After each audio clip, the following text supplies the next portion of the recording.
Uniform civil code यानी कि UCC पर प्रधानमंत्री नरेंद्र मोदी के बयान ने माहौल को और भी गर्म कर दिया। पीएम मोदी ने समान नागरिक संहिता को लेकर कहा था कि दोहरी व्यवस्था से देश कैसे चल सकता है। उसके बाद तमाम विपक्षी दलों ने इसे लेकर सवाल पूछने शुरू कर दिए। वहीं मुस्लिम संगठनों का कहना है कि इससे देश की विविधता खत्म हो जाएगी। अब सवाल यह है कि आखिर देश के अलग अलग समुदायों पर यूनिफॉर्म सिविल कोड का क्या असर होगा और इसे लागू कर पाना कितना आसान है। इंडियन एक्सप्रेस ने एक रिपोर्ट में लिखा है जिसमें कई अलग अलग मामलों के आधार पर यह बताया गया है कि यूनिफॉर्म सिविल कोड का लोगों पर किस तरह से असर होगा।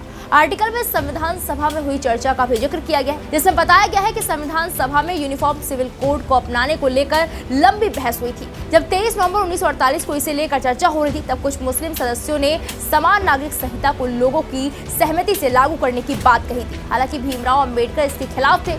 इस दौरान मद्रास के एक सदस्य मोहम्मद इस्माइल ने एक प्रावधान जोड़ने का प्रस्ताव रखा। इस प्रस्ताव में कहा गया कि किसी भी समुदाय के कानून जिसे मान्यता दी गई है उसमें तब तक बदलाव नहीं हो सकता जब तक समुदाय की तरफ से इसकी इजाजत ना दी गई हो। उन्होंने कहा यह उस समुदाय के लोगों का मौलिक अधिकार है और अगर इसके साथ छेड़छाड़ की जाती है तो ये उन लोगों के जीवन के तरीके में हस्तक्षेप करने जैसा होगा। उनके अलावा पश्चिम बंगाल से आने वाले सदस्य नजीरुद्दीन अहमद ने चर्चा के दौरान कहा, यूसीसी से सिर्फ मुसलमानों को असुविधा नहीं होगी, क्योंकि सिर्फ मुस्लिमों को नहीं बल्कि हर धार्मिक समुदाय की अपनी धार्मिक मान्यताएं और प्रथाएं हैं जिनका वो पालन करते हैं।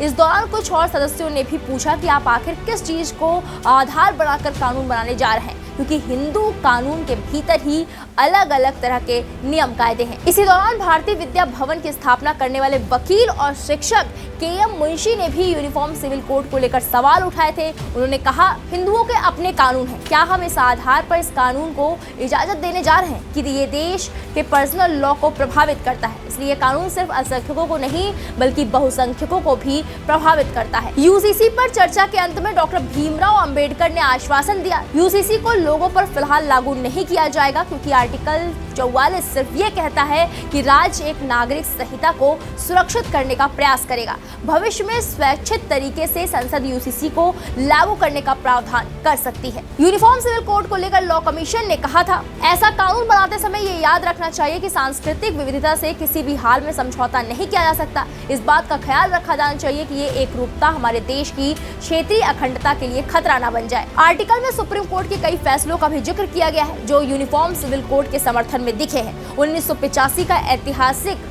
शाहबानो मामला इसका एक उदाहरण है, जिसमें सुप्रीम कोर्ट ने एक मुस्लिम महिला के गुजारा भत्ता मांगने के अधिकार को बरकरार रखा था। इस फैसले के बाद खूब राजनीति हुई थी और सवाल उठा था कि कोर्ट मुस्लिम पर्सनल लॉ में किस हद तक हस्तक्षेप कर सकती है। इसके अलावा सरला मुद्दल बनाम भारत सरकार मामले का भी इसमें जिक्र किया गया है। इस मामले में बहुविवाह की इजाजत देने वाले कानूनों का फायदा उठाने के लिए इस्लाम में धर्मांतरण की बात सामने आई थी। इस दौरान सुप्रीम कोर्ट ने समान नागरिक संहिता के पक्ष में टिप्पणी की थी। फिलहाल इस पूरे मामले को लेकर आपकी जो भी राय है कमेंट बॉक्स में जाकर जरूर बताएं। वीके न्यूज, राष्ट्र के नाम।